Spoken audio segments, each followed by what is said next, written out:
Well, I had considered for a number of years opening like a wine bar to cater to, a market that's kind of not really accessed right now in downtown Belleville.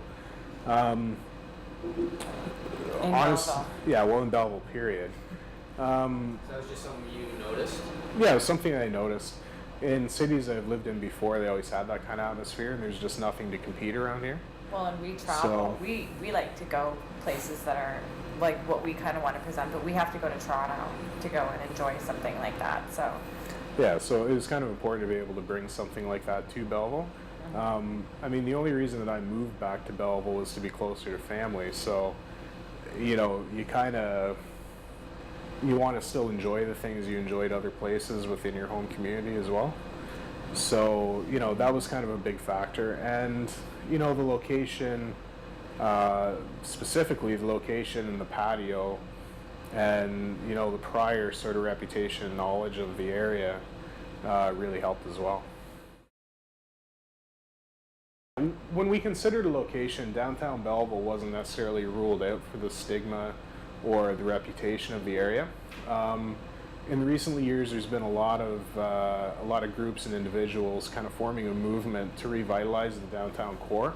The city itself has been putting up more funding and more availability of services to the downtown. And actually, statistically, it's no more violent or crime-ridden than any other area of town when you look at the raw statistics.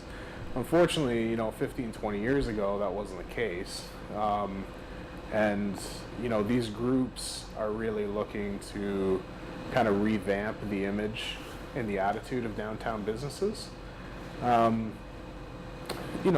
thing is, there are quite a few residents in the area that this is basically an untapped market for them. You have East Hill, you have the east end of Belleville, the Wharf, various apartment and condo buildings down here.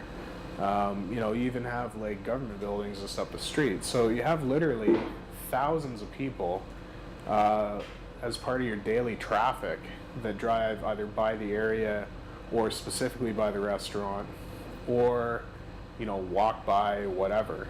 That, it's a very, very sort of untapped market for them, especially with what we offer where it's a little bit of a higher end product. There's not really anything like that. So when you look strictly at the demographics, it kind of made sense. Sort of accessing a little bit different market though too, right? Like we're aiming to access that kind of, specifically for dinners and, late night stuff, a little bit more of a younger professional crowd. That don't really have anything to do or anywhere to go. Like we've talked to several people who say that their main activity on a Friday night is like hanging out at a buddy's house, having a glass of wine, because there's nowhere that you can do that at 10, 11 o'clock at night. So that's the kind of market that we're looking to access, and it's like a traveling market. Like you don't have to necessarily rely on foot traffic. For that sort of market. I mean, for a breakfast and lunch, you're relying on a lot of foot traffic, but you're relying on foot traffic from, the thousands of residents of the apartment buildings down the street, the several hundred people that work at the federal buildings up the street. So it's not really such a destination kind of market. But, then when we flip over to the dinners and late night stuff, then, we're accessing like specifically like a destination market where they're coming here specifically because there's not really anywhere else in Belleville to get the same thing. Yeah, it does. Like it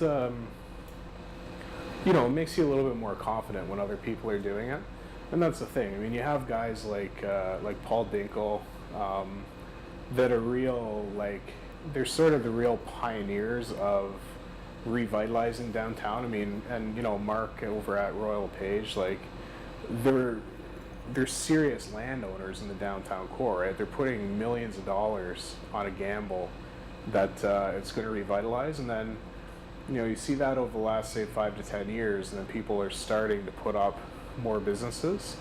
So it does really kind of raise your confidence level as you see other people opening being successful.